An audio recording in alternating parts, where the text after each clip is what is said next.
ராமாயணம்.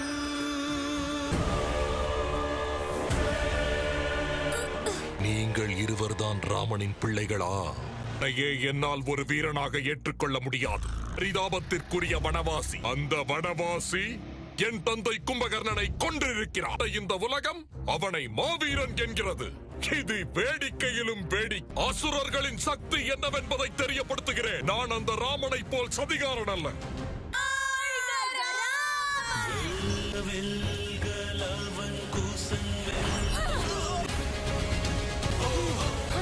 இவர்களை கைது செய்யுங்கள்.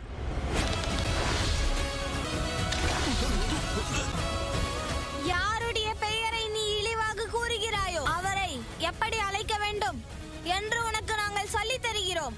பெயரை சொல்ல கற்றுக்கொள். ரகுகுலத்தின் மாணிக்கம், கௌசல்யின் எடுத்த அயோத்தியின் மன்னன் தசரதன் நண்பர். இன்று உனக்குள் இருக்கும் மாணவம் போல்தான் அன்று உன்னுடைய முன்னோர்கள் மரணத்தை தழுவினார்கள். அந்த இலங்கை வேந்தன் உயிர் பிரியும் தருவாயில் ராமா என்று கூறிதான் உயிரை விட்டார். நினைத்தால் ஒரே ஒரு அம்பில் உன்னுடைய வாழ்க்கையை முடித்துவிட முடியும். ஆனால் அப்படி செய்ய மாட்டோம். ஏனென்று தெரியுமா?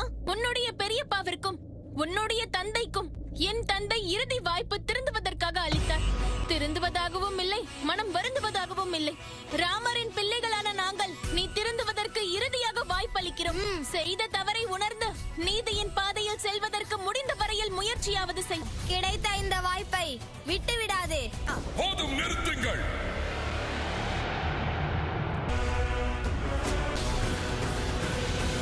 நீங்கள் என்னை வீழ்த்தி விட்டால் என்னுடைய அனைத்து அசுர சேனைகளும் நாள் முழுவதும் அந்த விபீடனோடு சேர்ந்து உங்கள் தந்தை ராமனுக்கு சேவை செய்யும். ஒருவேளை நான் உங்கள் இருவரையும் வீழ்த்தி விட்டால் உங்களுடைய அயோத்தி நகரம் எனக்கு சொந்தமாகிவிடும். நீங்களும் துணிவோடு சண்டையிடுங்கள்.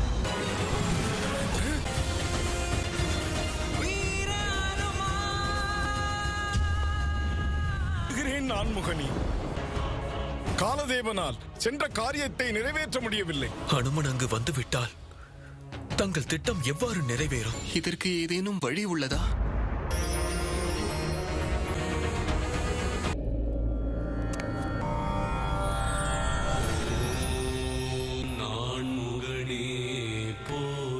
நான்முகனே, தாங்களே வந்துள்ளீர்கள். என்னவென்று கூறுங்கள். பெரும் குழப்பத்தில் இருக்கிறோம். எனக்கு வந்திருக்கும் குழப்பத்தை தாங்களும் அறிவீர்கள். அதே குழப்பம்தான் உங்களையும் வாட்டுகிறது. அனுமான் இங்குதான் வந்து கொண்டிருக்கிறான். அவன் உயிராக உங்களைத்தான் நினைக்கின்றான். ஆனால் தங்களுடைய உயிர் நீதிமயமானது. குவனனுக்கு அவன் விரும்பிய மரணத்தை அளித்தீர்களோ? நீதியின் சோதியை சுடர்விட்டு எரிய செய்ய தேவி சீதா உயிரை தியாகம் செய்தார்களோ? அளிக்கும் வகையில் காலச்சக்கரத்திற்கு உதவும் வகையில் புதிய யுகத்தை வரவேற்க வேண்டும். தாம் தான் துவக்கி வைக்க வேண்டும்.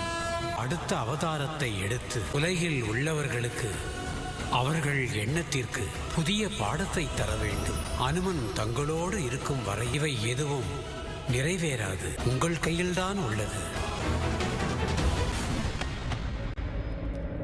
அழைத்தீர்களா பிரபு? ஹனுமான், நான் உன்னிடம் பேச விரும்புகிறேன். தங்களுடைய இந்த பக்தனுக்கு அவ்வளவு மரியாதை தேவையில்லை. உங்கள் நினைத்தவுடன் வந்து விடுவேன். ஆனால் ஏனோ என்று என் மனம் வேதனையில் உள்ளது.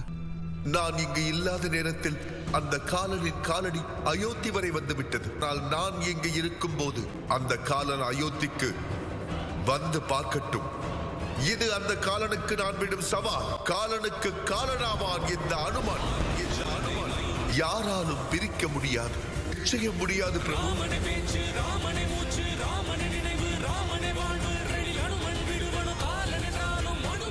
நியதியை எவராலும் மீற இயலாது. அதன்படி வாழ்ந்துதான் ஆக வேண்டும். ஒரு பிள்ளையின் கண்ணெதிரிலேயே அந்த பிள்ளையை பெற்றவர்களை பிள்ளையிடமிருந்து பிரிக்க நினைத்தால் அந்த பிள்ளையின் நிலை என்னவென்று யோசித்து பாருங்கள். அப்படி இருக்க நான் எப்படி அந்த தவறை செய்வேன்?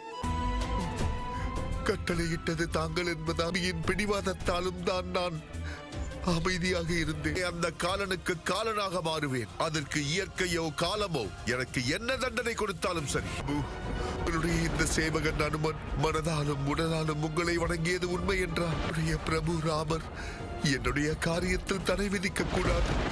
பிரபு, இந்த அனுமன் ஆணையிட்டு கூறுகின்றேன். இது என்ன விபரீதம் நான்முகனே? இப்படியாக ராமரை அனுமன் கட்டுப்படுத்தி விட்டானே. காலதேவன் அங்கு செல்வதற்கு இடையூறாக அனுமனே அங்கு நின்று கொண்டிருக்கிறான். தாயே சரஸ்வதி, இதற்கு ஒரு தீர்வு சொல்லுங்கள். தேவேந்திரா, நான் அறிவின் கடவுளாக இருக்கலாம், ஆனால் பக்தி என்று வந்துவிட்டால் அறிவு தோற்றுவிடும். அனுமனின் பக்திக்கு முன்னால் என்னால் எதுவும் செய்ய இயலாது. இதை தீர்த்து வைக்க யார் வருவார்கள்?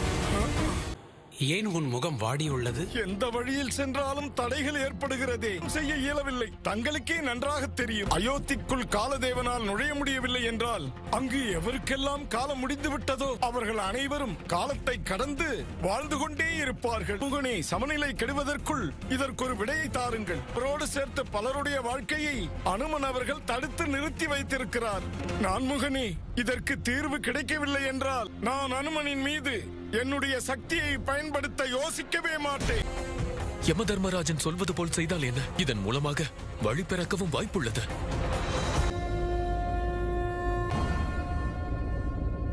அனுமன் அவன் பிடிவாத குணத்தில் உறுதியாக இருக்கிறான். நாமும் பிடிவாதமாக நம் கடமையை செய்யத்தான் வேண்டும்.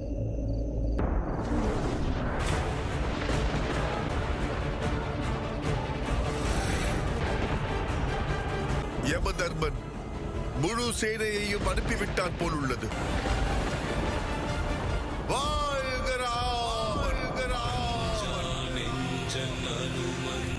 யமதர்மரே, உங்களிடம் வேண்டி கேட்டுக் கொள்கிறேன், தூதர்களை திரும்ப பெற்றுக் கொள்ளுங்கள். இல்லையே இந்த ராம பக்தன் அனுமனின் கோபத்தை உங்களால் அல்ல எவராலும் தாங்கிக் கொள்ள முடியாது.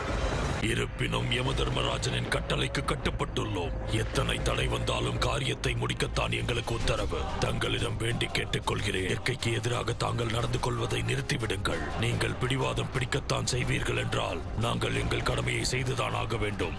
அயோத்திக்கு ஆபத்தை ஏற்படுத்துவீர்களா? என் பிரபு ராமருக்கு துன்பத்தை ஏற்படுத்துவீர்களா? இந்த அனுமன் இருக்கும் போதா?